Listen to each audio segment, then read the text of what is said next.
you'd never have a deal.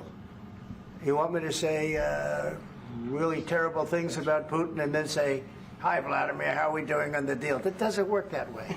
I'm not aligned with Putin. I'm not aligned with anybody. I'm aligned with the United States of America and for the good of the world. I'm aligned with the world, and I want to get this thing over with. You see the hatred he's got for Putin. It's very tough for me to make a deal with that kind of hate. He's got tremendous hatred, and I understand that, but I can tell you the other side isn't exactly in love with, him either. So it's not a question of alignment. I'm aligned with the world. I want to get the thing set. I'm aligned with Europe. I want to see if we can get this thing done. You want me to be tough? I could be tougher than any human being you've ever seen. I'd be so tough. But you're never going to get a deal that way. So that's the way it goes. All right, one more question. Hey, I want to respond to this. So look, for 4 years in the United States of America, we had a president who stood up at press conferences and talked tough about Vladimir Putin, and then Putin invaded Ukraine and destroyed a significant chunk of the country.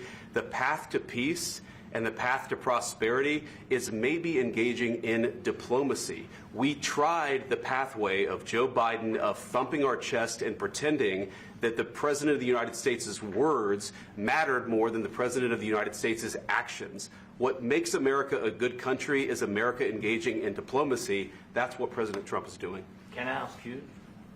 Sure. Yeah? Yeah. Okay. So he occupied our parts, big parts of Ukraine, part of East and Crimea. So he occupied it on 2014. So during a lot of years, so I'm not speaking about just Biden, but those time was Obama, then President Obama, then President Trump, then President Biden, now the President Trump, and God bless, now President Trump will stop him. But during 2014, nobody stopped him. He just occupied and took. He killed people. You know what the contact 2015. 2014. 2014 and 2014. 2014. Yeah. So I was not here. Yeah, but that's exactly right. Yes, but during 2014 till 2022, the situation the same. The people have been dying on the contact line. Nobody stopped him. You know that we had conversations with him, a lot of conversation, my bilateral conversation, and we signed with him, me, like a new president. In 2019, I signed with him the deal.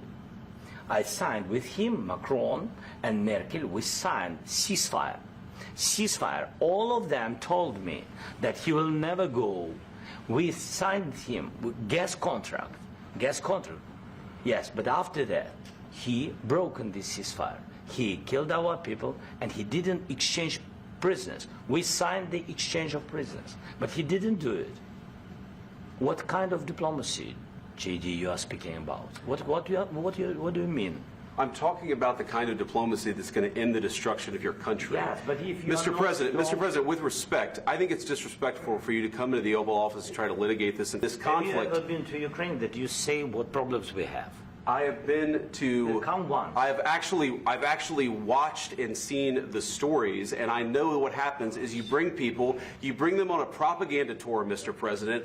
Do you disagree that you've had problems bringing people into your military? And do you think that it's respectful to come to the Oval Office of the United States? And what you're doing is very disrespectful to the country, this country. That's back to you far more than a lot of people said they should have. Have you said thank you once this entire meeting? No, in this entire meeting, have you said thank you?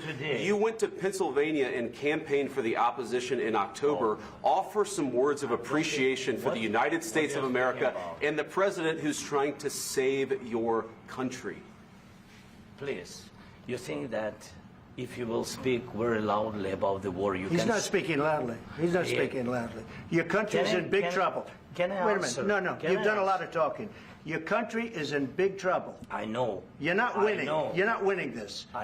you have a damn good chance of we coming are out staying, okay because of Mr. us. President, we are staying in our country, staying strong from the very beginning of the war. We've been alone, and we are thankful. I said thanks You haven't in been this alone. cabinet, You and haven't not been only alone. in this cabinet. We gave you, through I this said thank stupid you. president, $350 billion. You voted we gave for you your military president. equipment, You and your voted men for are your brave, president. but they had to use our military. What about West If Africa? you didn't have You our invited military me- equipment, you invited if me you to didn't speak. have our military equipment, this war would have been over in 2 weeks. In 3 okay? days, I heard it from Putin. In 3 days, this is something Maybe new. less. In 2 weeks, of course, yes. It's going to be a very hard thing to do business like this. I tell you. Just say thank you. I said a lot of accept times that there, thank you accept to that, American people. accept that there are disagreements, and let's go litigate those disagreements rather than trying to fight it out in the American media when you're wrong. We know that you're wrong. But you see, I think it's good for the American people to see what's going on. I over understand, here. sir. I think it's I very understand. important. That's why I kept this going so long.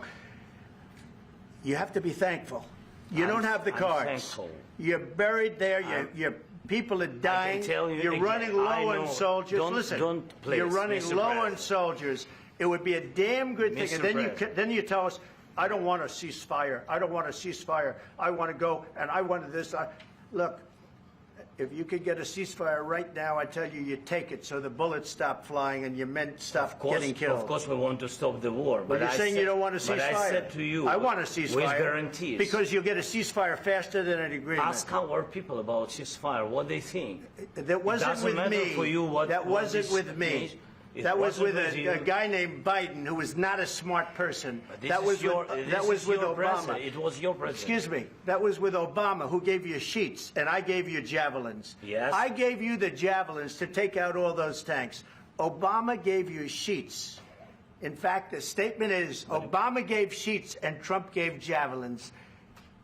You got to be more thankful, because let me tell you, you don't have the cards. With us, you have the cards. But without us, you don't have any cards. One more question to Mr. Vice President. I'm sorry, here. It's going to be a tough deal to make, Um, because the attitudes have to change. what if Russia breaks ceasefire? What if Russia breaks peace talks? What do you do then? I understand that it's a heated conversation right now. What are you but saying? what She's if asking, Russia- what if Russia Putin breaks the breaks ceasefire? for the- What if anything? What if a bomb drops on your head right now? But they have Okay? broken What if they ceasefire broke it? many I don't know. They broke it with Biden because Biden, they didn't respect him. They didn't respect Obama. They respect me. But all- Let me tell you, Putin went through a hell of a lot with me. He went through a phony witch hunt where they used him and Russia. Russia. You ever hear of that deal? That was a phony Hunter Biden, Joe Biden scam. Hillary Clinton, Shifty Adam Schiff. It was a Democrat scam. And he had to go through that. And he did go through it. We didn't end up in a war. And he went through it. He was accused of all that stuff. He had nothing to do with it. It came out of Hunter Biden's bathroom. It came out of Hunter Biden's bedroom. It was disgusting. And then they said, oh, the laptop from hell was made by Russia. The 51 agents. The whole thing was a scam. And he had to put up with that. He was being accused of all that stuff. All I can say is this. He might have broken deals with Obama and Bush, and he might have broken them with Biden. He did, maybe. Maybe he didn't. I don't know what happened. But he didn't break them with me. He wants to make a deal. I don't know if you can make a deal. The problem is I've empowered you to be a tough guy. And I don't think you'd be a tough guy without the United States. And your people are very brave. But you're either going to make a deal or we're out. And if we're out, you'll fight it out. I don't think it's going to be pretty, but you'll fight it out. But you don't have the cards. But once we sign that deal, you're in a much better position. But you're not acting at all thankful. And that's not a nice thing. I'll be honest, that's not a nice thing.